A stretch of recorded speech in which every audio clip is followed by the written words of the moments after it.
Today, we get to talk to Sergeant Ian Golditch, who everybody knows as Goldie. I remember looking at him like, who's Ian? So, Goldie, I'm super excited that you're here. Thank you for being here. I'm looking forward to a good conversation. Let's do it. All right, let's get into it. Ever since I've known you, or even heard of you, your name has been synonymous with just working hard, getting after it, proactivity on the department. Where does that come from? It comes from a deep feeling of not letting people down. Like any assignment I've ever been given or small task, I feel like it's so important to get it done correctly because it not only reflects me, but it also reflects the people that I'm associated with, my family. How you do anything is how you do everything is something that I really believe in. So no matter what the task is, it's important. Like when I was in boot camp, I cleaned toilets and I did a damn good job too. So whether it's cleaning toilets, sweeping, mopping, or hey, here's a big assignment for your station, like being asked to put together a project or a large training, it's all the same to me. Boot camp, which branch? Navy. The Navy. Nice. Do you think that has a lot to do with your discipline and how you are now today? When I went to Navy boot camp, I was 30 years old. Okay. I'd already been a deputy for 8 years, and I was assigned to the Rancho Station. Sometimes I look back and I think, man, what was I thinking? Yeah, I was about to ask that.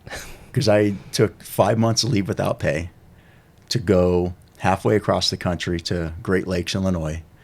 And it was the winter time, and it was freezing. And I've never been in cold like that before.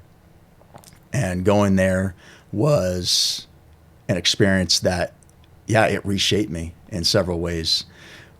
But being disciplined, and I don't know, I think about this a lot. Like I think and reflect constantly about my life and experiences and how did I get to be here where I'm at with this personality. I don't know. It started, we are who we are from our experiences and the people we encounter from the time that we're little babies to toddlers to teenagers, and we're constantly evolving.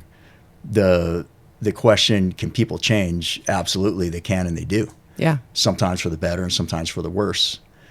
So going into boot camp at 30, I was already pretty disciplined, but it was other life lessons that I learned there that definitely made me a better person.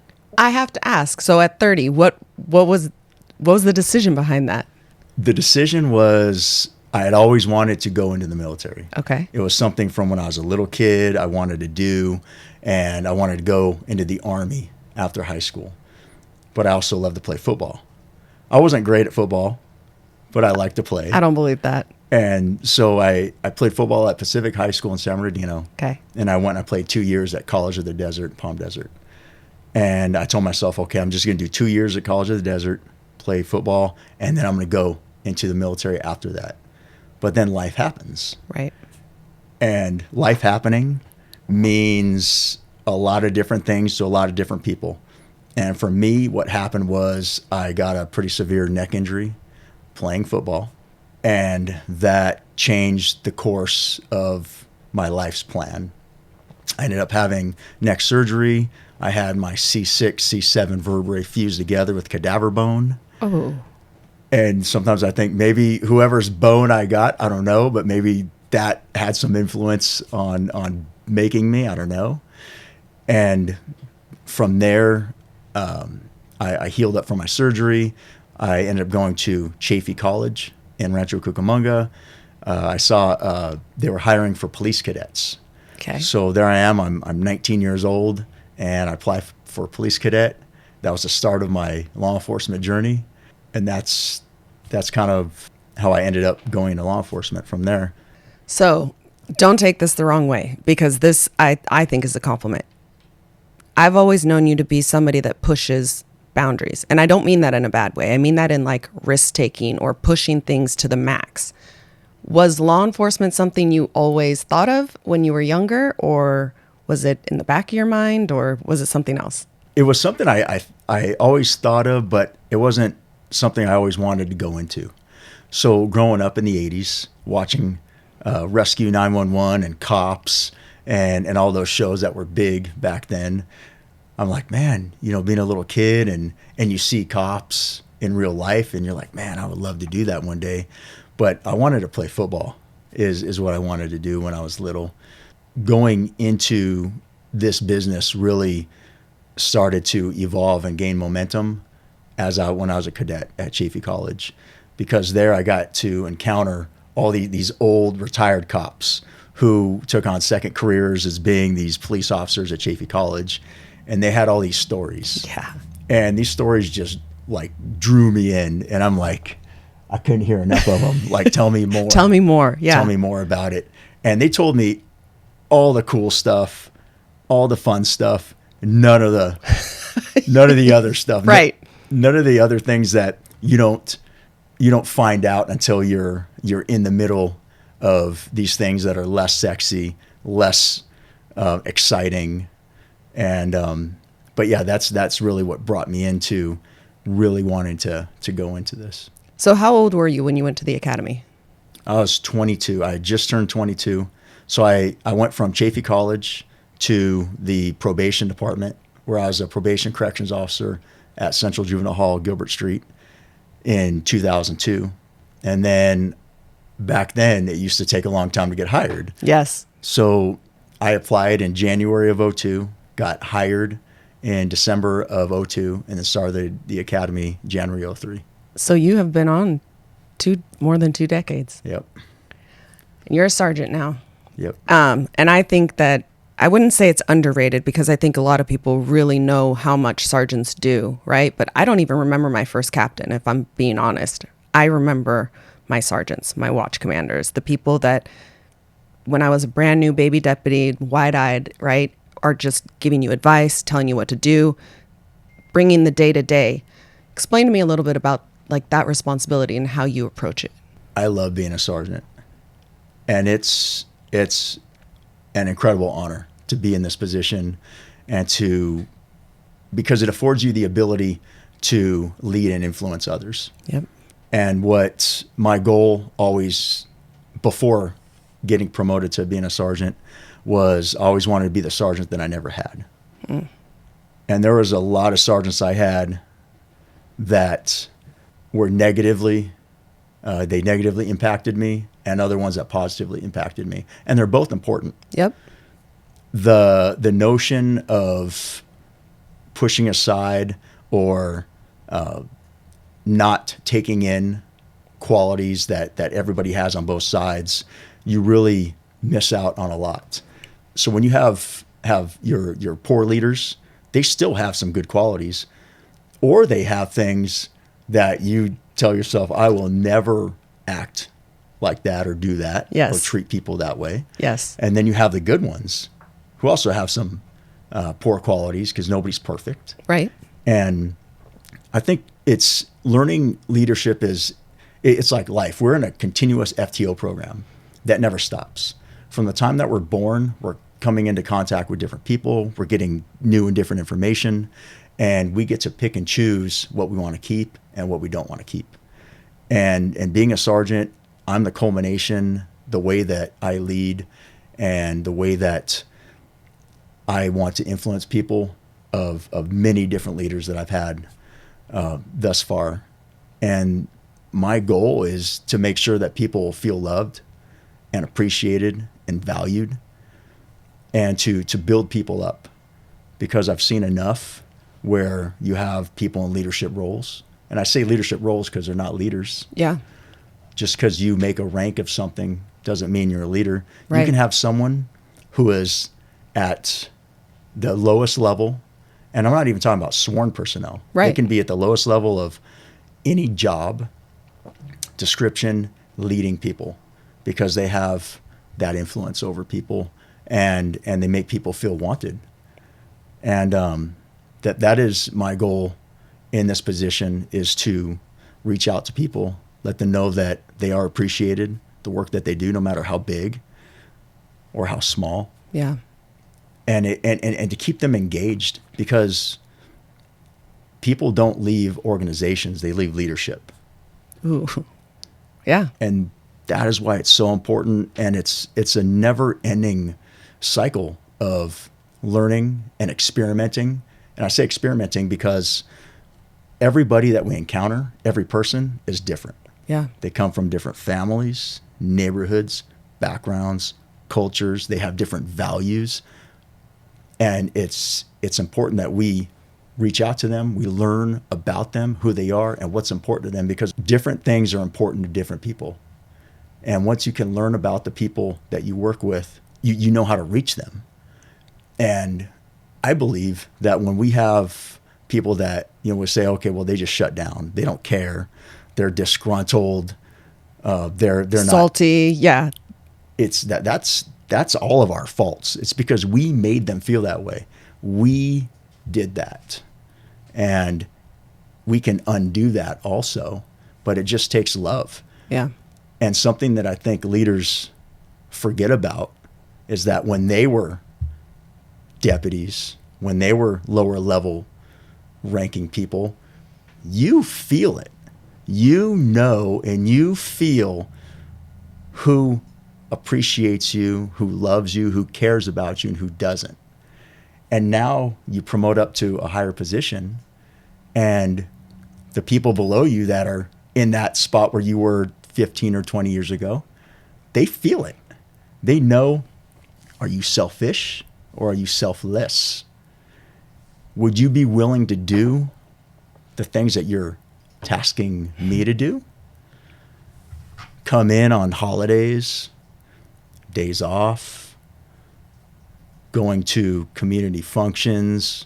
Because the question, just like when you were lower level, is where's so-and-so? Yeah. Are they here? Why aren't they here? As much as things change, a lot of things stay the same, right? I thought about this when I was preparing for this podcast. 22 decades in the profession, a lot has changed. We know that. But a lot has stayed the same. But even when I think about this a lot, actually, because I take what I do here very seriously. But I also don't mistake the fact that I haven't been out there in almost a decade, right? So I don't want to come off as somebody who thinks I know what's happening. And I'm not saying this to any leader or any specific person or anything, but I think it's so important when you are a leader. That's the natural progression. You've gone through, you've had your experiences back in the, 2000s, 90s, whenever, but it's different now. And so not only are you willing to do what you're asking of others, do you really know what they're doing? Have you been out there? Do you go out on ride-alongs just to see, right? Nobody's going to question that you've done it, you did it back in your day, but do you know what it's really like out there? And I guess when I say that out loud, I even think to myself, like, I need to get out there. I need to get out there and ride along with the people that I represent, because it's very, very different than even, 15 years ago when I was in Fontana on patrol. It has to be. Things are different. I'll tell you so I had spent 6 years in my first run in SED when I promoted out to Chino Hills.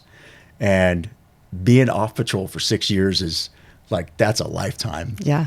And my very first shift, I couldn't even log on to the MDC. We were just talking about this. Yeah. And then I asked for help, and I'm not afraid to ask for help. I couldn't figure it out. So I got help, log on to MDC, and I have my GPS, and I'm cruising around Chino Hills, and there's things going through my head. I'm like, man, I've never done a RIPA. Right. And I should probably do one. So I'm cruising around, and I do a ped check. And I'm talking to this guy and get his information, running for warrants, and everything's good. Send him on his way. And I go back to my unit, and I'm trying to figure out how to do a RIPA. And so I'm there so long that I get a phone call from one of my guys. And he's like, "Hey, Sarge, are you good?" I'm like, "Dude, I need help. I can't figure out how to do this RIPA." Do this. It kept giving me, it wouldn't accept. Like, I filled in all the information incorrectly, of course, and it wouldn't accept. And so he came, he showed me what I was doing wrong, and a lot has changed. I mean, we went from being on a paper report writing system, right, to getting precinct, and then getting another digital writing system, and now we're back on paper. And so things have changed with I mean, I recognize these forms, the CR1, CR2, CR3, CR4, and you do. Yeah. But I think it's tough. I mean, let's think about our newer folks Yeah. who came in on a digital system, and now they're seeing these forms that they've never seen before. And then we get upset when they forget to do their CR3, their evidence. Like, where's the evidence? Or they don't do their CR4. And that's an example of, hey, that's our fault. Like, we didn't do a good enough job explaining what this paper report writing thing is all about. I love that you say, I'm not afraid to ask for help. I love that because I know similarly, and not to talk about me, but same thing, going back after public affairs, I go back as a detective, right? And you're supposed to be a supervisor. So there is something about that little bit of pride, especially knowing that you came from a place that wasn't enforcement, so I want to prove that I know what I'm doing and that I belong there. It's a lot to say, hey, I don't know how to do this. Can you help me? I guess that's just humility and not letting your pride get in the way. It is. And pride and ego are our two biggest enemies. Yeah. And I'm not talking about rah pride, when my high school is better than your high school. We have American pride. We're talking about personal pride. Yeah. Where we just will not ask for help. And this has happened to all of us. You have your maps up on your phone, you're going somewhere, and you know that you're going in the wrong direction, but you're following your map. And you're like, man, but the map is saying to continue. And you're like, this don't look right. But you keep on going anyway. That's problems with pride, and that's ego. And I believe that we should never be the smartest ones in the room. Yeah. And that's why whether you're working, wherever you're working, you're on a team with people. And whether you're in a specialized unit or a patrol station, you work with people, and that's your team. And everybody has something important to offer. The high functioning teams are the ones that communicate the best. Yeah. The ones where people aren't afraid to ask for help.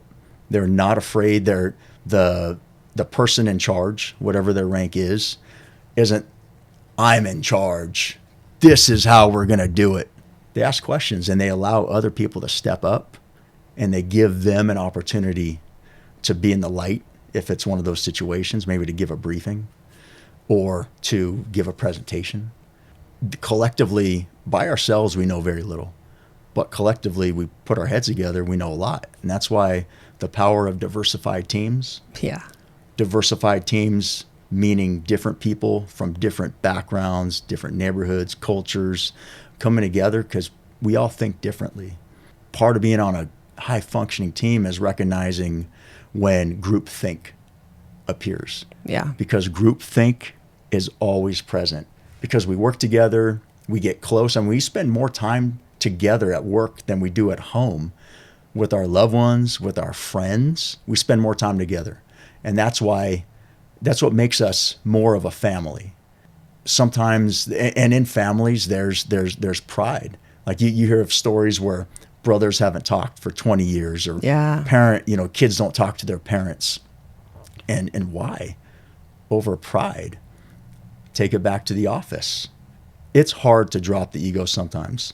You're in these head-butting contests. But I think that's what makes the best leaders, true leaders, is their ability to empathize and just let it go. There was a book. Have you ever read Lincoln on Leadership? I haven't. It's a great book. It's short. So I got a short attention span, and you can blow through it. So I learned a lot about Lincoln through that book. But there's something that the author talks about, is that when Lincoln would get frustrated, upset, he would write these letters, but he would never send them because these letters would be full of emotion. Yeah. Which is okay. We're human, right? Right. I have emotions. You have emotions. Like when we talk about emotion, the difference between humans and AI or animals, like we have the ability to love and to feel all these different things. And that is what makes us human. But then if we get upset about something, we're told, don't be emotional. Right. Or calm down, without taking someone else's view into consideration. Like there are times where we really mess up, and instead of, it's okay to say, you know what, I'm sorry. Right. I'm sorry that I said that to you. I'm sorry that I did this to you. I didn't know. Or maybe sometimes, yeah, I meant to do that because you pissed me off, and now I'm trying to make two wrongs make a right. But the ability to have empathy and grace to give to people is what makes a good leader, because the understanding that people aren't perfect, and it's never going to be perfect. Right. Whether you're talking about a sports team practicing the same play over and over and over, and they can get that play just miraculous. It's perfect. It is like the Sistine Chapel at practice. You're right. But then when it's game day, everything falls apart, because that's real life. Yeah. And to not get upset about that is important. So Lincoln wrote these letters, but he never sent them. And so that's something that I do in my head with my self-talk. And I'm not crazy. But it's all right. A little bit of crazy. No, I'm just kidding. Little bit of crazy. But I think it's important that we reflect a lot. So not dwell. So dwelling is where we look back at the past and we get upset about it. We get depressed, and it keeps us from living. Right. Reflecting is thinking about the things that knocked us down, really knocked us down, or figuratively speaking, and thinking, hey, how did this happen? Why did this happen? How could I have prevented it? If I'm faced with this challenge again in the future, what can I learn from it? Because we always want to be learning. Yeah. And so I'll write these letters in my head to people, but I'll never send them. And by doing that, it gives yourself closure, and it really helps with just letting it go. I was going to say, it gives an outlet. It gives an outlet, just let it go. That's why I love physicality, physical activity too, because it really is, it's just the epitome of giving it an outlet, whatever's happening. And I know obviously physical fitness is huge to you. It always has been. Ever since I've known you, you've been fit, right? Always. It's and again, I don't know how I got here, but even from the time I was a little kid, maybe from watching the Rambo movies and the Terminators, and you see, like, as a little kid, you see these massive men, and it's like, man, I want to be like that. Yeah. I want muscles like that. I want to be athletic like that. And that could have had some type of bearing on me. But yeah, being physical, playing sports, and I'll tell you, growing up, playing sports really kept me straight and narrow. I remember my fear in high school was of not having my grades high enough, or of getting in trouble, and I couldn't play football. Yeah. It was fun, like, to run down a field and, like, smash your body into someone else's body. Where else do you get to do that? Yeah, nowhere. Nowhere. Well, maybe in this job sometimes. Maybe. Yes, that's true. But it was so fun, and building on that. And yeah, fitness is so multifaceted. It means different things to different people. A fit person is living a better life than someone who is not. And that goes into even deeper. And it's not about muscle. It's not about losing fat. It's about feeling amazing. And when you feel amazing, you pass that off to other people. It's energy. Yeah. Energy is this thing that I think about a lot too, because energy, you can't see it. It's like this invisible force, but energy creates more energy. So it's like, I tell people, man, the more you work out, the more energy that you expend, the more you get. Yes. Which is like crazy. And I don't even understand like quantum physics or whatever that is, but it's something. And it's in a book somewhere. That's got to be some sort of law, some physical law. Yeah, we're Siri. We need to ask Siri. Yeah, we should Google it. But you know it because you live it, you feel it. Yep, it's real to you. It's real, and it feeds your brain. When you're feeling great, everything is better, and especially when you start the day with a tough workout, bring it on. Nothing else in the day is going to be that rough, and so that feeling you pass off to your family, yeah, to your friends, to your coworkers. Other people see it and they feel it. Like when you walk into a room and you're feeling like $1 million, and I do every day, that other people feel it, and then they ask you, and this is where I come in with I got a life's mission, and it's to help people out of ruts and to feel better and to do better. And you goes in these questions about like, man, how can I do this? Man, it starts with some discipline, which is tough. It is tough. And then the discipline, not only to working out is just a little piece of it. The nutrition is a really the roughest part. And then it goes into other aspects of addiction. And depending on who you ask, they can say our biggest addiction problems are with illegal drugs or prescription drugs, pornography. I think it's with food.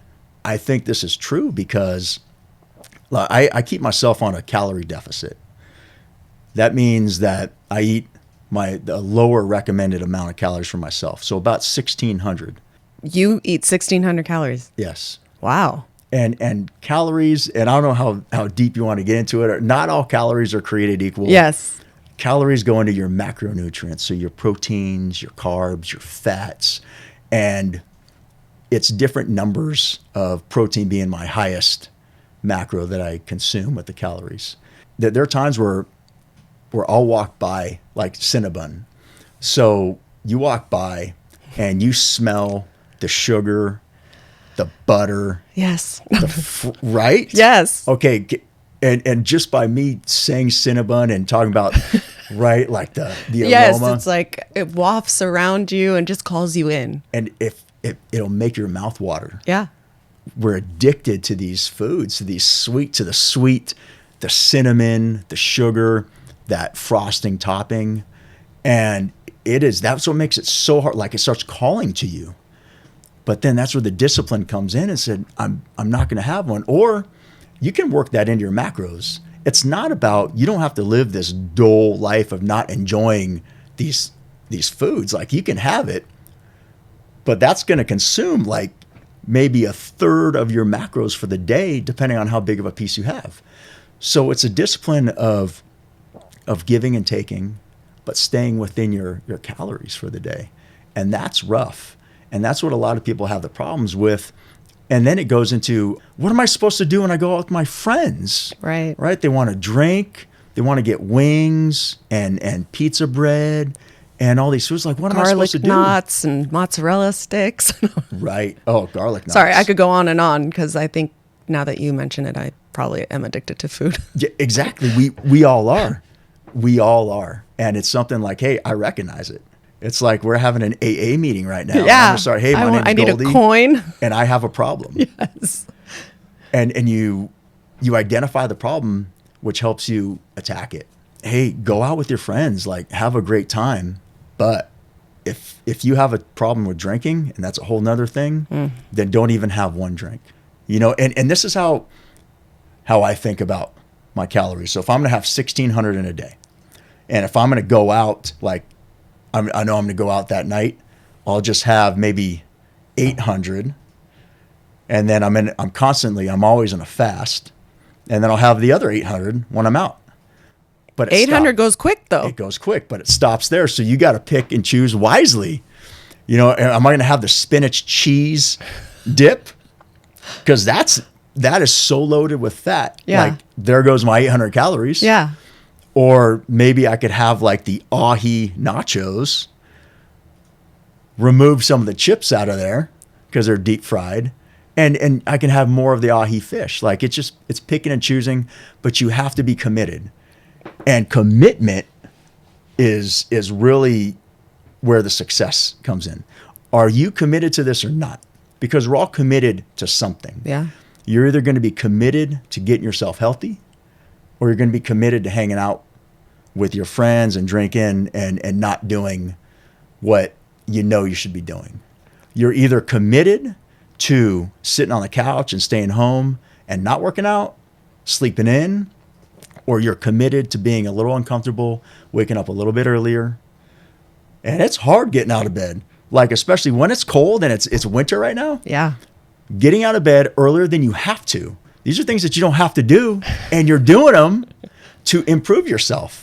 And it's not just yourself. Like for people with kids, They watch every move you make. Yeah. They watch their parents, and you want to do something. The best thing you can do for your kids is you want to positively impact their lives as early as you can with fitness, because you don't want them to grow up and be overweight. You don't want them to grow up and get early onset of type 2 diabetes, have high blood pressure. You want them to live healthy lives. Well, they're going to do everything they do is from watching you. Same thing at work. Yeah, I can think of a lot of leaders, and you talk about physical energy, you talk about presence, right? We learned about command presence day 1 of the academy, day 2 maybe, like right at the beginning. And just hearing you describe that starts with really how you walk in a room. And then I'm thinking back to what you said about starting the day with discipline, getting out of your comfort zone, doing something hard, getting a win first thing so that you can walk into the rest of the day at least with the win in your column, because life's hard enough. Yeah. Life throws wrenches at us all the time. And sometimes we see things coming and sometimes we don't. Yeah. And it can hit us hard. But if you're feeling great, like if you're already operating at 100% and you get whacked with something from left field that you don't see coming, yeah, it can hurt, but it's not going to knock you down. And when you feel great and your presence is there for your people and you're showing up and you're supporting them and they feel loved and appreciated and valued and they know that you got their back, and even if they mess up, because we all mess up. Yeah. None of us are perfect. And I say that because it's so important that we have grace for people and understanding. And when the shift throws wrenches at you and things happen, your people will produce for you. They will work for you. You can have teams that just lacked a lot of motivation, because caring or not caring is contagious. Yeah. You either have a team of people who cares, or a team of people that just doesn't care. And, there's Sheriff Dicus says the give a shizzle meter. Yeah. Where is the give a shizzle meter? And sometimes it's very low. Sometimes it's very high. And it always comes back to who's leading. Agreed. So you were generous enough to allow SEBA, and when I say SEBA, I mean Chris, right, to do this film on you. And one of the clips in the film is you presenting to the academy.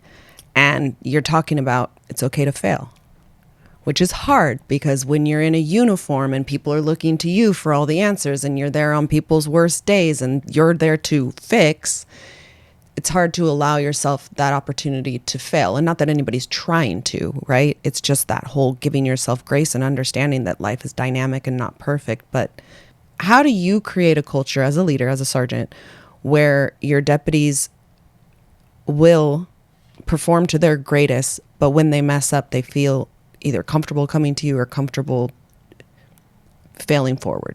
You cannot lead by fear. There are so many leaders that we have. They're fear-based leaders. They're the ones that walk around, and when their people see them, they turn around and walk the other way. Yeah. Because they don't want to encounter these people. You need to lead with love. And what I mean by that is that the love and understanding that mistakes happen, and to instill in your people, to make them feel comfortable, to come to you with problems.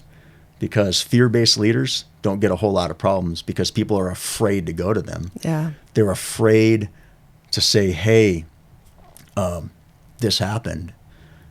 And if that's not happening to you, then maybe you need to rethink about the way that you're treating your people.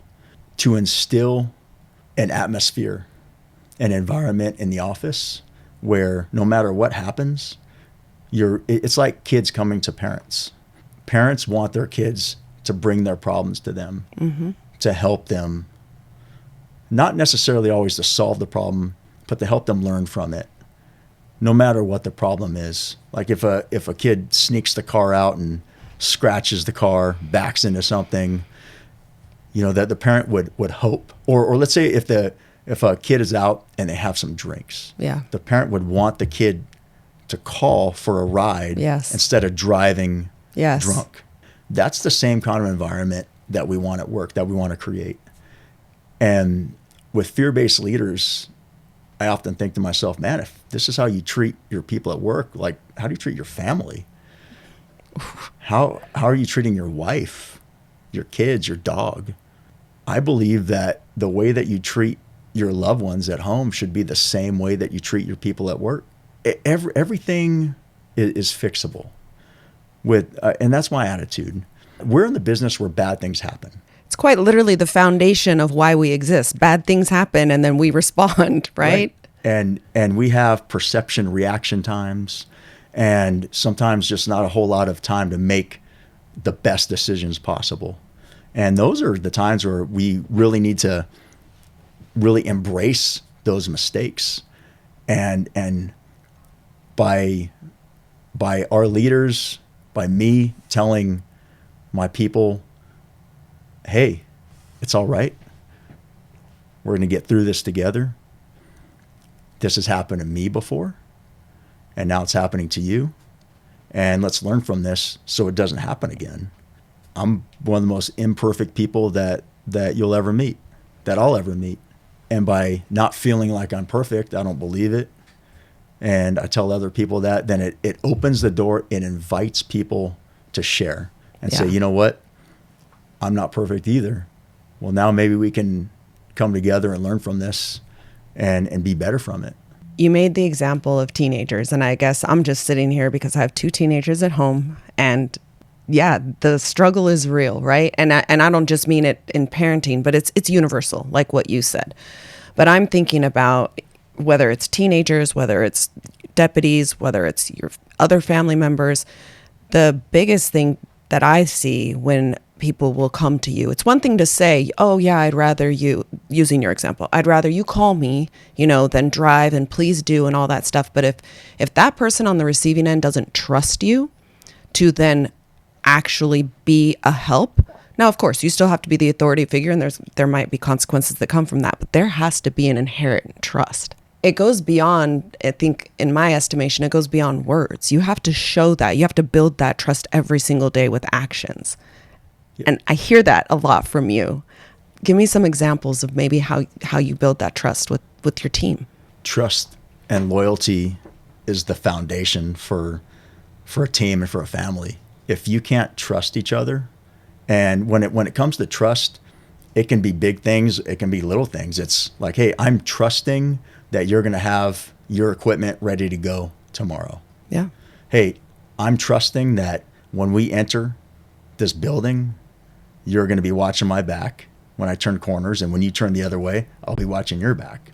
Trusting is also, I want you to let me know what's going on, and even if it's not great, that you know that you can tell me, and we'll get through it together. I'll help you. I'll give you the resources that you need. And building that trust and loyalty comes from presence. You have to be present. You can't be an absentee parent. Yeah. It's tough sometimes, especially in such a dynamic, multifaceted business like we're in law enforcement, that we get pulled in a ton of different directions to be present. And being present, it means physically being with the team, with your people. And if you can't be with your people, let's say you're out of the area training, you're checking in with them, phone calls, even text messages. It's being present, lets them know that you care. Yeah. And there's a saying that my older brother told me that I think about a lot. And this saying will resonate with anyone in any industry, no matter what you're doing. And it's the saying is that nobody cares how much you know until they know how much you care. And that is so powerful for me, because it instantly, I get 1,000 memories of times where I was a baby deputy, lower level deputy, and I'm working for sergeants, other people, and they were very smart. They knew a lot, but they just didn't care. And how do you know that? It's like asking someone, Do you feel God? Do you feel loved? Do you feel valued? And people will say yes, or they'll say no. And sometimes they can explain it, sometimes they can't. Yeah. And people don't have to explain anything. You feel it. You feel it in your body, in your heart. And people feel when they're working for people, whether they're loved or not.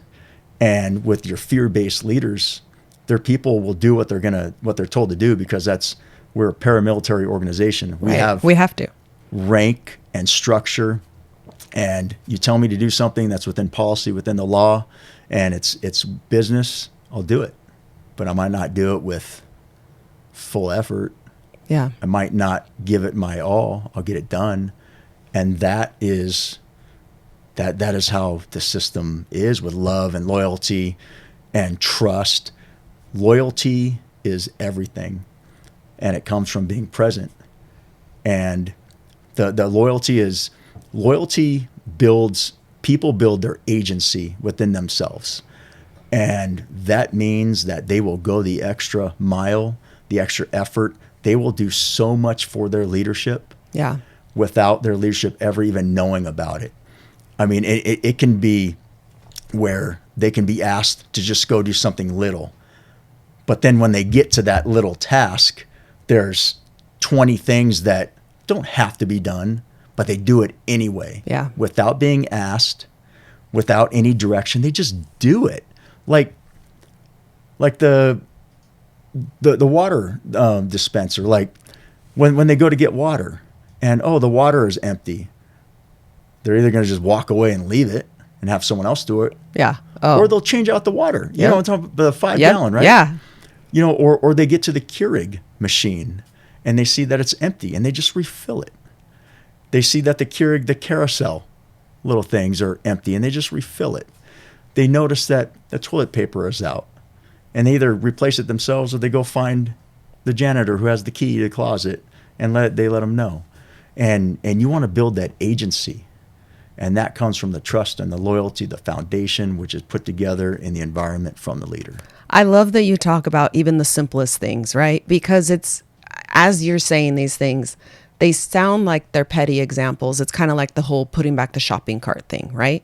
But they're not, because it's even in those small, tiny examples, it's, do you only care about what you're going to get out of that experience? Or are you truly concerned with who comes next or who else has to do this, right? And that's a big difference. Our job as leaders is to teach people to replace us. We should be. That is the job. Yes. And that's how we're talking about the selfish or the selfless. Yeah. Anybody in a leadership role should have a team that can replace them instantly. Yeah. So if they're out on vacation, FMLA, injury, whatever, there should be someone that can step up into their spot and just run with the team, whatever they're doing. A good leader is quiet when things are happening, because they have enabled and they have empowered their team to make decisions and to go to work. Allow them to go to work. Yeah. There's a saying in SED that one of the guys brought in called hungry eyes. You should allow your people to have hungry eyes, which means they're always looking for work, and let them go to work. They shouldn't, your team, and again, this is in an administrative office where you're removing staples and you're typing. It doesn't matter what you're doing. Yeah. Your people should feel empowered that when decisions need to be made, that they're trusted to make them. Yeah. When actions need to be taken, they're trusted to take those actions. And they're because they've built up the agency, the personal inside to do so. Yeah, it's like it's giving we all have ownership in something, right? So when you invest into something or you feel ownership in something, it's just natural that you're going to work harder for it. You're going to do more for it. So sorry, this is just, how much I adore you. And I just think you're amazing, right? And I don't mean that in a fangirl way. I mean, your presence about you. And every time I've encountered you, which isn't all that often, but it's like you just have this positivity, you have this team building, this humility about it. But you give people the chance to do and rise to the occasion. You don't micromanage. You don't, hover over them. You let them be who they are and do the things how they would do it, because once they have succeeded, it's like contagious, or it's addicting. Success is addicting. People want to do it again and again. It is 100%. I believe in allowing people to be creative and to think outside the box. And yeah, absolutely, we have policies that need to be followed. Right. And we have SOPs and TOPs that are in place for a reason. And I respect all those reasons. You can always think of another way. Yeah. And if there's a better way to do something and they feel empowered enough to even bring it up, then let them run with it. There are times where it's quite often, and just being human, that we have in our minds when something comes up like, hey, we should do it this way. We should do it this way because it's the best way, because it's my way. Right. And I never do that. And we all do it. Of course. But when your people are probably going to have a different idea. Yeah. And when I face these crossroads of, should I say, hey, this is the way we're going to do it, or hey, how do you guys want to do it, and listen to their ideas, and even if I don't care for their ideas for one reason or another, as long as is it safe, is it within policy, is it within the law? If it meets those three criteria, even if I don't like it, let's try it. Let's do it, because I ask myself, is it me, or is there something wrong with this idea? Is this idea inherently bad? Like, by the very nature, is it a bad idea, or is it just me? And 99% of the times it's me. Yeah. It's just not the way you would do it. Try it. It's like peanut butter and jelly sandwiches. No, you got to run. You got to let me run with this one. No, you had me at peanut butter and jelly. Like, that's my favorite food, almost. It's a great food. And we're not even going to talk about Uncrustables. Yeah. Talk about macros. Yeah, right? Yeah, that'll blow your macros out of the water. So if you and I were to leave this table right now, go to separate stores with the goal of making a peanut butter and jelly sandwich, I promise you they're going to come out different, because there's so many different types of breads. There's whole grain bread, sourdough, white bread, there's focaccia, there's bagels. Right.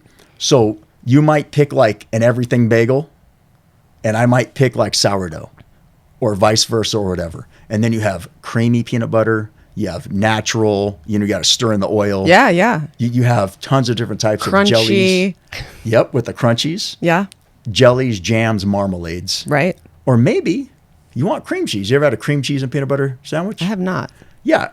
My grandma used to make those. Really? Yeah. Honey. I've done honey. Yes. And bananas. Yep. Or maybe you want to add honey and bananas.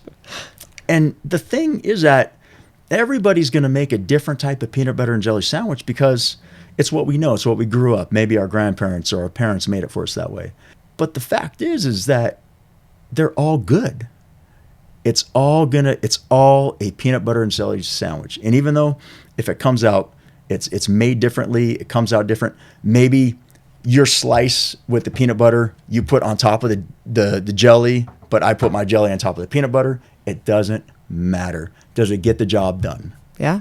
And that's the way we have to look at things. Yeah. And one, peanut butter and jelly sandwiches, I ate them literally every single day for the academy. So much so that like tech staff made fun of me, and people from my class would pack me lunches because they thought like I didn't know how to cook or whatever. I love peanut butter and jelly sandwiches. So like I said, you had me at PB&J. But the other thing is that just giving that example, you're right, because it kind of goes back to what I was saying before. Law enforcement has changed a lot, but the fundamentals will stay the same. So we're still making peanut butter and jelly sandwiches. whether laws now require us to use marmalade, or they want us to use a little bit more honey, or maybe, they don't want crunchy peanut butter anymore. We're still making peanut butter and jelly sandwiches. And our people know better than we do. Yes. A lot of the time, which is why you have to let people go to work. I'll give you a great example. We were serving search warrants at illegal marijuana grows a couple years ago. And there was a location that we were going to go serve a search warrant at. And at this location, we had information that they were Vietnamese grow. And so we were like, man, how are we going to do because you have to do announcements. Yeah. We're going to pull the Bearcat up in front of this illegal grow and make announcements. We're the sheriff's department. We have a search warrant for the location. Everyone inside, exit out through the front door unarmed with your hands up. How are we going to do that? Nobody speaks Vietnamese. And the youngest guy there, who was a patrol deputy at the station, said, hey, well, I could probably do Google Translate on my cell phone. Because we created an atmosphere where this baby deputy felt comfortable enough to bring this idea to us and to do it. And it worked great. We put that whole saying on the phone, and we played the speaker over the PA system. And it worked great. And it doesn't matter what his peanut butter and jelly sandwich looked like. Yeah. It was perfect. And he knew better than we did.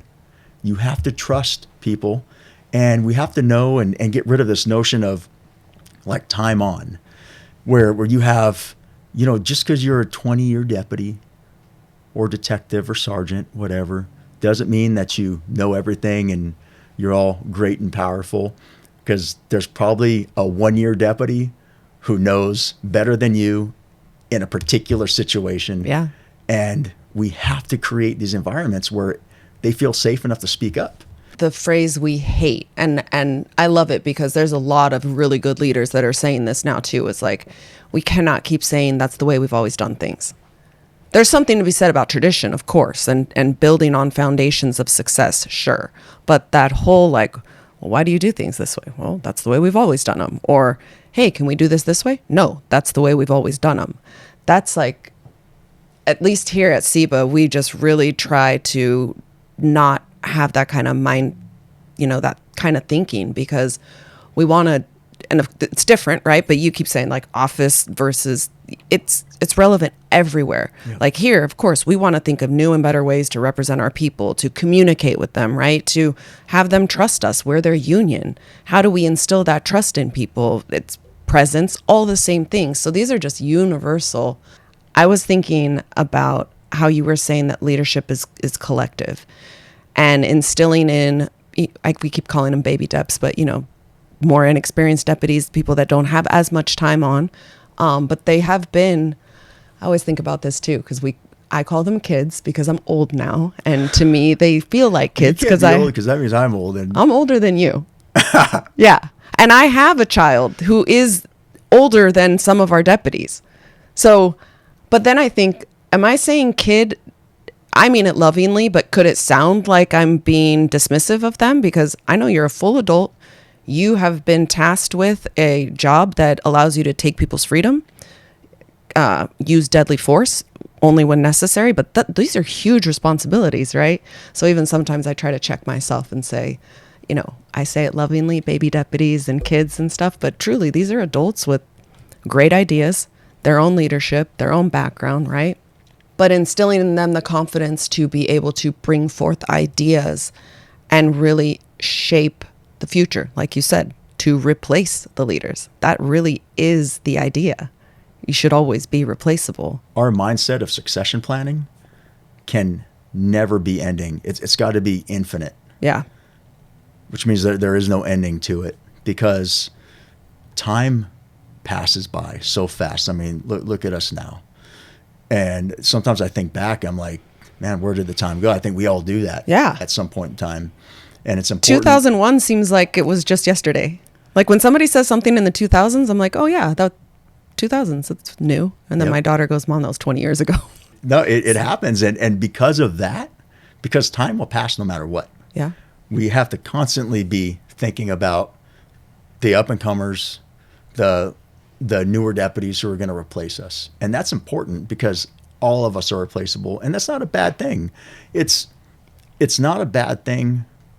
It's not a negative thing to realize, like, hey, one, none of us are that special, and we are part of something much bigger and much greater. And in law enforcement, something that the fabric, holding the fabric of our communities together, responding to violent critical incidents. Yeah. And that is what is special. We are part of that, and we're very fortunate to be part of that.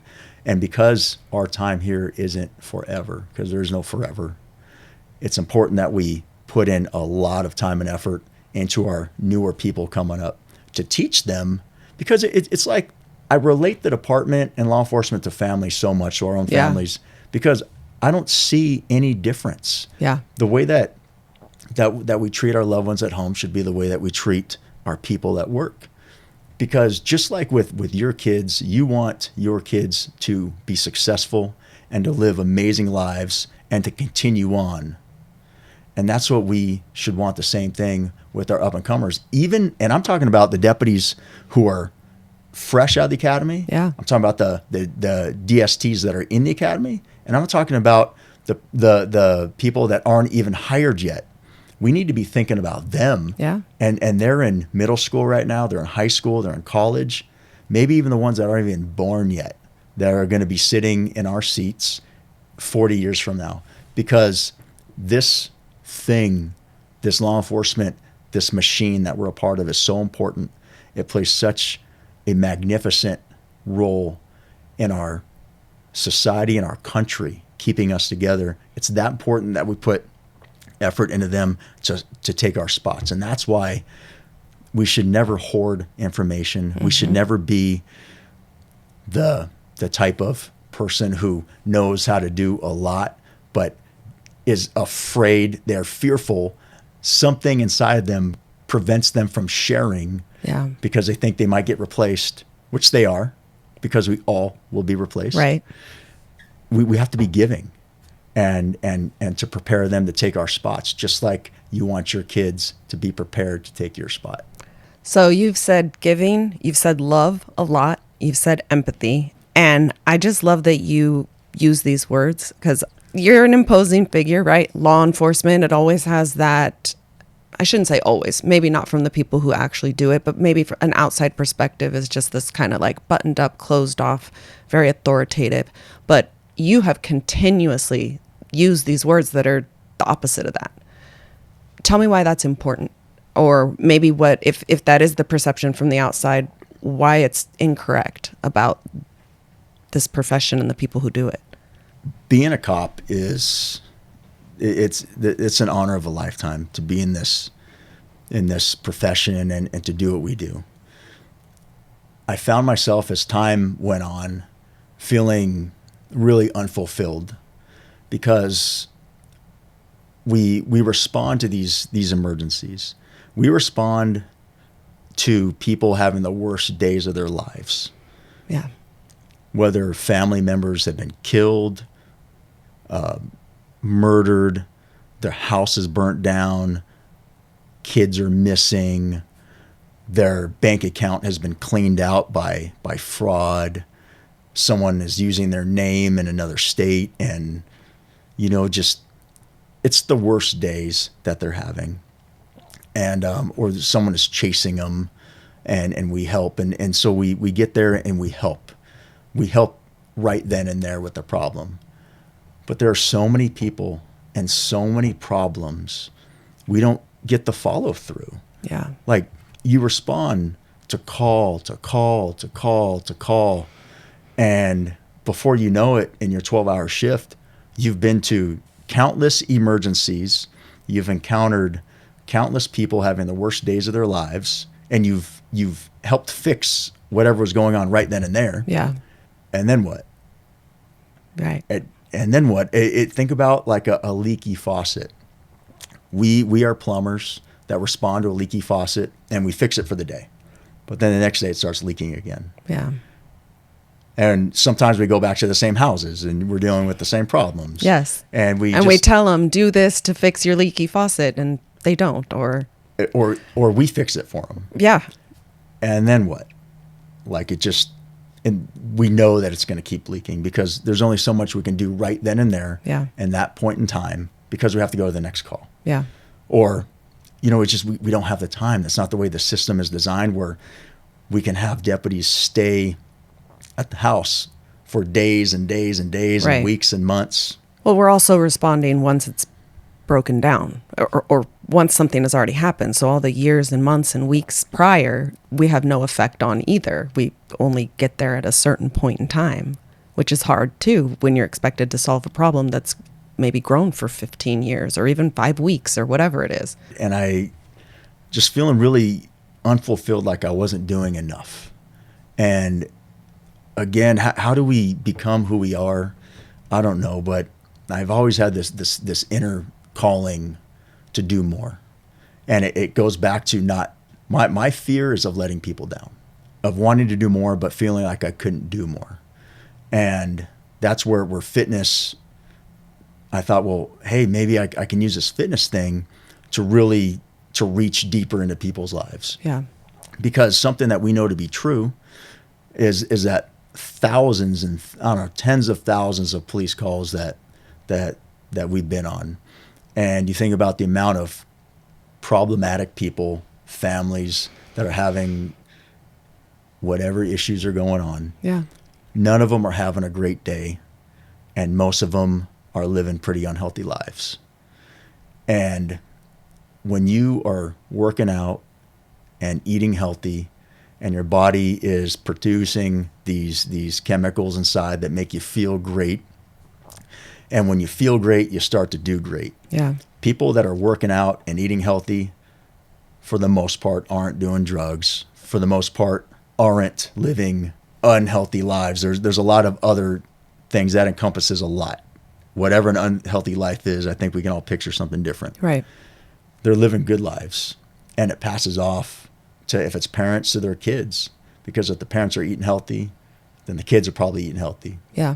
And then the neighbors see that, your friends, your coworkers. And so just years of kind of thinking about, like, how can I do more? Yeah. And how can I use this fitness thing to do more and to impact? Because something in law enforcement that we ask a lot of, the problem is, how do we fix this problem? Like, we have the revolving door of recidivism with the same people getting arrested over and over and over and over. How do we fix that? Well, then you think about teams. Teams, you build trust and loyalty from being present, from making them feel loved, Yeah. wanted, valued. How do we give that to people? How can we help them develop that? And it's through healthy living, through fitness. Yeah. So then enter the gym. And with this gym is an opportunity to reach into people's homes. Because when someone comes to the gym and they work out, and you get them on a nutrition plan, and they start to drop body fat, like real weight, meaningful weight, and they bring that home, and their shopping basket looks different. Yeah. Because they start to buy whole foods, and whole foods meaning things that are from nature. So less overly produced stuff like chips, which don't grow on trees anywhere, or, from the ground. And, Don't. we're talking about healthy whole food, and now the family's eating healthy. And now the kids are saying that, hey, vegetables really don't taste that bad. Like, it's okay. And they're going from chicken nuggets, which aren't real chicken, to Please stop smashing all my hopes and dreams. I'm going to go home and clean out my pantry. And the processed foods, and that's a whole nother conversation with the seed oils and the chemicals is really hurting us as a people. And so that influence of healthy eating goes into the home. And then family members are invited to the gym on Saturdays. It's open. And now you have husbands and wives and kids and even brothers and sisters coming in, and now they're all working out together. So now you're positively influencing their eating habits, because they're watching what they're eating now. Yeah. And now positively influencing their fitness habits. Now they're working out together and sweating together and grinding together. And we know from the academy how you build strong teams and get people's buy-in is through a little bit of pain. Yeah. And that's why we work out so hard. We run together. We sing cadence together. We march together. We eat together. You're doing this stuff together, which is healthy living. And that is really what spawned this idea of and brought me from feeling unfulfilled, like I wasn't doing enough, and then what, to now helping people track what they're eating. And I track what I eat. I still do. I pay attention to it because it's a lifestyle. It's every day. Yeah. And it builds that discipline. It's a commitment. And now you're committed to yourself. You're committed to your family. You're committed to helping colleagues. I have members where they're bringing in their coworkers because they want to share this. It's something special and self-improvement. I would imagine you would get maybe accused of being a little extreme. So I hit the nail on the head with that one. What is your counter to that? Because I'm listening to you and I agree. I don't disagree, right? And I'm not, of course, here to have a debate. Sometimes, though, it seems like counting every calorie could have a possibly detrimental effect on people who do overthink that or are overwhelmed by that. Is there like a healthy balance or explain to me maybe if that's the opposition or that might be a criticism, just explain to me where you're coming from or what your counter to that would be. I think extremes in any situation are not good. You should take sides from each end of the spectrum, whatever you're talking about. And there's goods and bads. And with the extremes is that some things that I do personally, I don't think are extreme, but some other people might think are a little bit extreme. But they work for me. Yeah.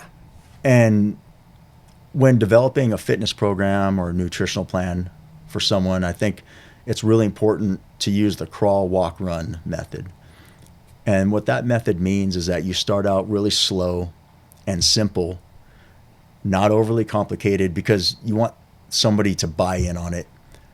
Because if you start out too hot and heavy, they're probably going to quit because it's just too much. Yeah. It's too much information overload. It's, when the math doesn't start mathing and people get frustrated. Yeah. Because I don't understand how the macros work. Well, it's hard enough to walk past Cinnabon just in and of itself, but then to have to like track this and write this down and, that's a big difference. That's a big gap, right? Right. And so start very simple. And something that's really important are steps. And like I noticed when I was in SED, I would routinely get well over 5,000 steps a day. And in my new assignment, which is more of an administrative assignment, I'd stopped paying attention to my steps and I checked them recently. And I'm like, wow, I'm like 1,500 steps a day because I'm sitting more. Yeah. And I changed that. I recognized that was a problem to me.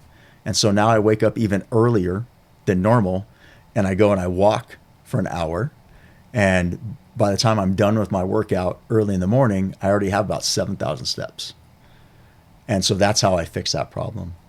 It's important to start crawl, walk, run, start slow, simple, then add a little bit more,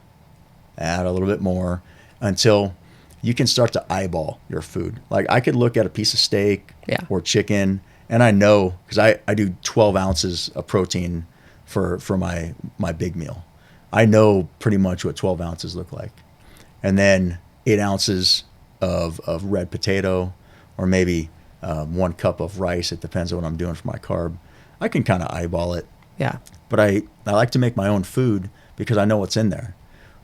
When you go out to a restaurant, and yes, I encourage people to choose the healthier options, but really you don't know what's in that rice. Right.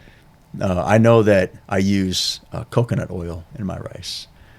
Well, the rice in the restaurant that you're eating at might be using corn oil, sunflower seed oil, some other kind of seed oil, which you don't want. Yeah. And same thing with the steak. I know that when I know what's on my steak, just simple salt and pepper. But you get a steak at a restaurant, it's probably cooked with butter or maybe even margarine. So now you got fake butter. You just don't know what's in it. And it's the mindset. It's as simple as this. You got to tell yourself, change your mindset from, hey, this is a little extreme for me, to, oh, it's easy. I can do that. I can do that. Everything comes back to how we feel about ourselves and our self-confidence. When people are not self-confident, anything outside of their comfort zone, because comfort kills. Yeah. It's not good to be living a comfortable life. It means that you're not challenging yourself anymore. It could breed complacency, which we know complacency kills. Complacency kills. And everything comes back full circle to leadership and not being complacent, not allowing your people to get too comfortable. Once someone builds up their confidence, they start slow and they're like, oh, I can do this. I can do this. And we could be talking about middle-aged people, retired people. It's like working with kids. Once the kid feels confident, like learning how to swim, and then they jump off the edge of the pool into the water. It's the same thing with adults. Yeah. I want to talk about discomfort. And I know when I first started following you on Instagram, when you walked in, I was like, what is your obsession with burpees? And every time you posted, I'd be like, nope. But I like your answer to it because burpees are hard. I am a little obsessed with them. And it's not because I like them. That's something that a lot of people think I love. I hate burpees. Yeah. I hate them, but that's why I embrace them so much, because they suck.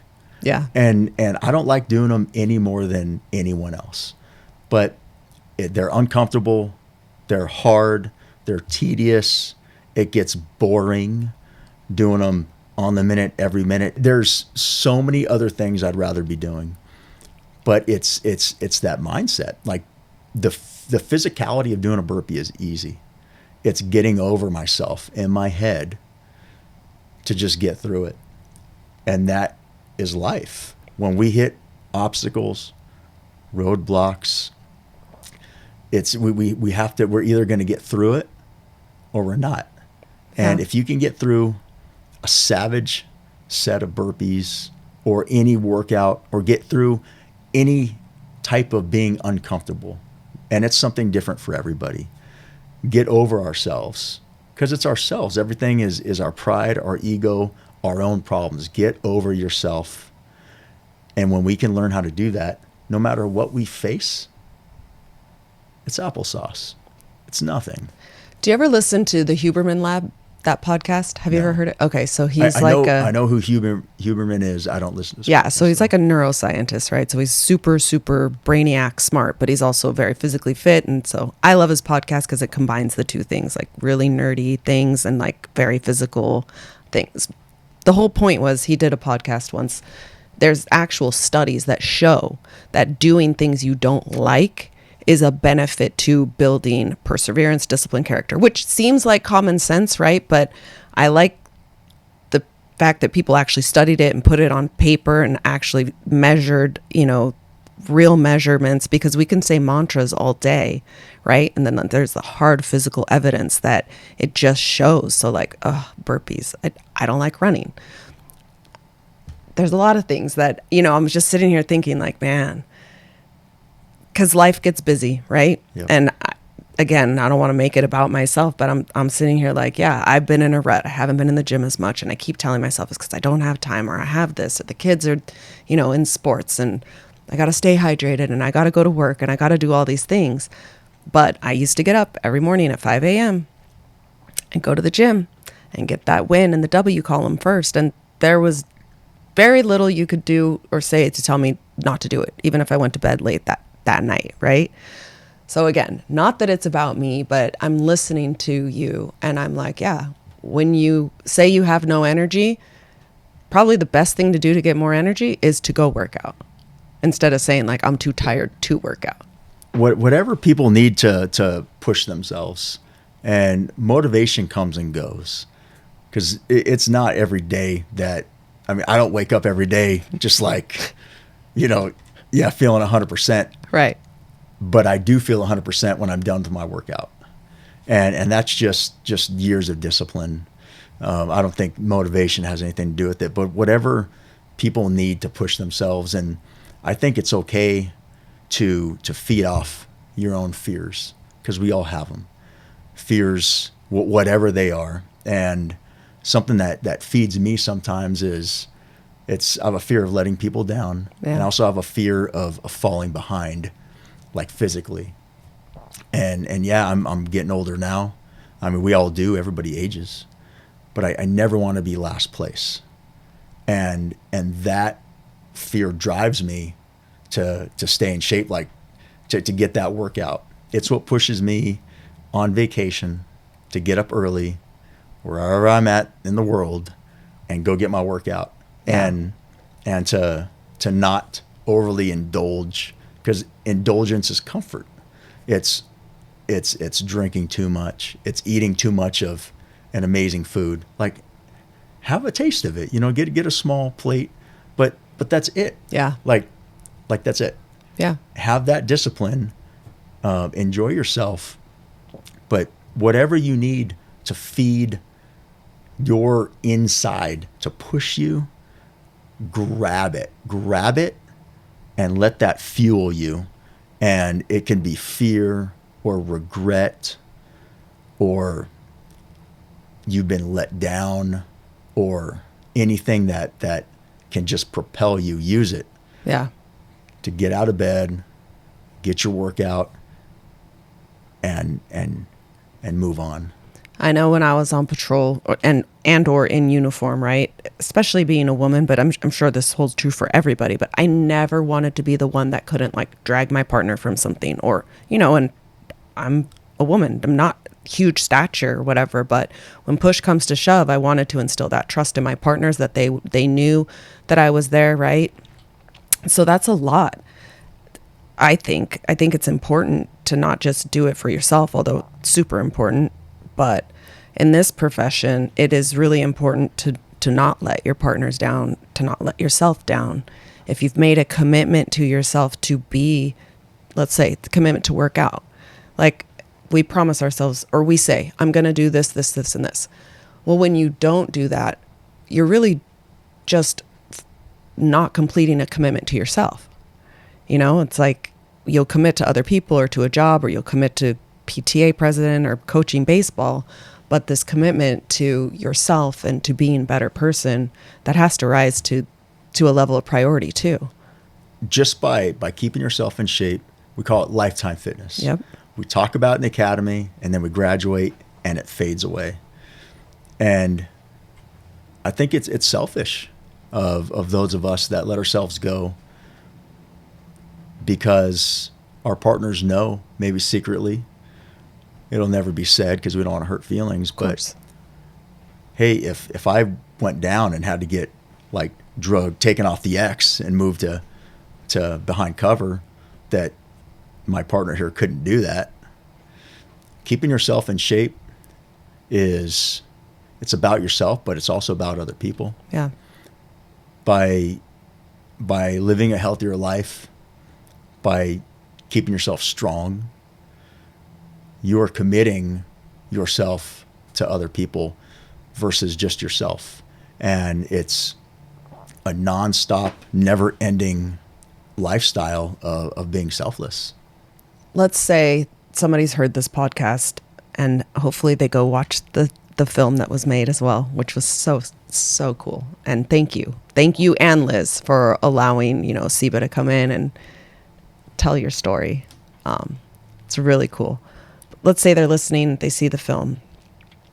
Maybe try to leave us with three things that somebody's like, all right, yeah, I want to make this change. What are the 3 steps, or 3 mindsets, even if it's not steps, but 3 nuggets of wisdom to kind of wrap this all up? All right. The first one, top 3, is seeds of doubt and seeds of success. Be very weary of who you surround yourself with, because those of us that we keep close constantly are feeding us seeds of doubt or seeds of success, which means that, and these people can be family members, friends, colleagues who truly care about you, but they're planting seeds of doubt in your mind about ideas that you have about one thing or another, and it's killing your spirit slowly and your confidence about what you're capable of. People are capable of the extent of their mind. Yeah. Like, we can do anything that we feel we can do, but if the people around us are telling us, man, that'll never work, you can't do that, you're too old to do that, or you don't have enough time on to do that, you don't have enough money to do that, it'll never work. What if it fails? What if it succeeds? Along the lines of being careful about who you surround yourself with and the seeds of doubt and seeds of success that are planted on all of us. Don't do that to other people. Be cognizant about that. Yeah. When you're talking to other people and they're giving you ideas, be very careful about how you respond to them. Don't give them seeds of doubt. Don't overly give them seeds of success. Like, if you think, oh, that's not a great idea, don't, let people make up their own minds. Yeah. Unless it's a horrible idea. Like, hey, if they're going to get like seriously hurt. Yes. Hey, maybe you sow the seed of doubt. Maybe you shouldn't jump out of an airplane without a parachute. That could be bad. Yeah. But you know what I mean. Yes. It's just so on both sides of the spectrum, seeds of doubt, seeds of success. Be cognizant of the information that you're getting. And if someone is causing self-doubt, it's sapping away your confidence, maybe find some other people to hang out with. The second one is going to be about fitness, Lifetime Fitness and nutrition. It's not that hard. In fact, it's easy. Waking up early is as easy as just waking up early. Getting your workout, whatever it is, and there's no workout plan system is better than anything else. Yeah. Whether you're a CrossFitter, a bodybuilder, long distance runner, swimmer, you want to play pickleball. Yeah. Pickleball is great. It is. Every workout plan is good as long as you do it. Just whatever you're going to do it. And the nutrition is easy. Like, you don't have to do any kind of math. You don't even have to track your macronutrients. Just eat within reason. I'm a believer in fasting, and give it a try. Like, it is hard to not eat for a whole day, but give it a try. You might like it. You might feel really good after doing it. Embrace the suck. Embrace it, because it's really uncomfortable. Yeah. Especially when other people are eating around you. Like, you want to test yourself. You want it. If you're someone like me, and I'm constantly, I look in the mirror and I ask myself, like, hey, what are you made of? Like, what are you really made of? You want to test yourself? Sit at a table with people eating magnificent food, drizzled in melted cheese and sauces and all sorts of everything that just makes your mouth water, and don't have anything. Just sit there and enjoy their company and give them love.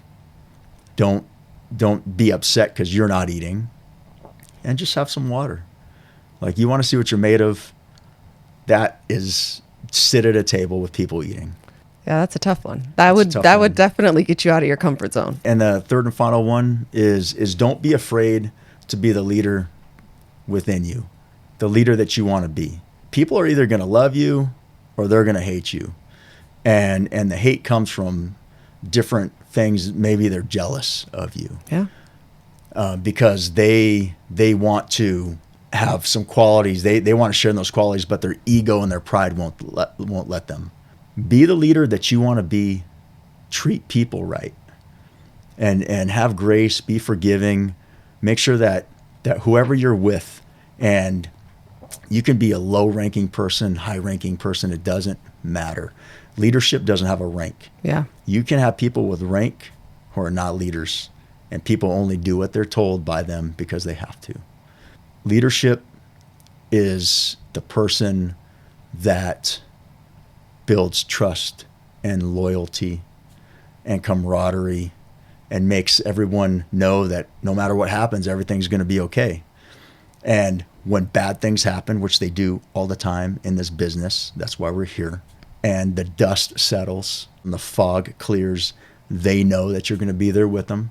And don't be afraid of criticism that you're going to get from other people in leadership roles. You might be told that you're too nice, and I don't even know what that means.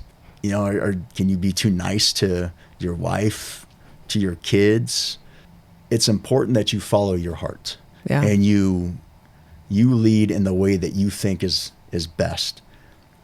And when people try to change the way that you do that, listen, hear people out, but you lead the best way that you can, treating people right, making them feel valued and wanted, and you'll never go wrong.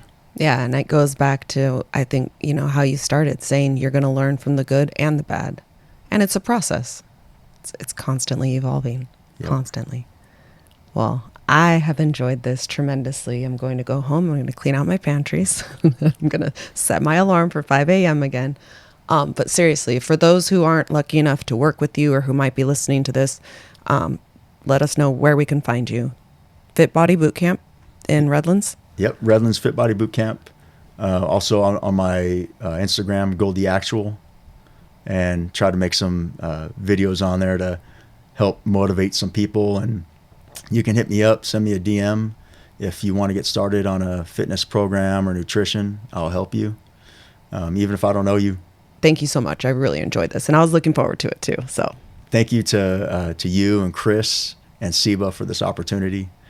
This has been really awesome, and I appreciate you guys, and I definitely feel the love here, and look forward to doing it again.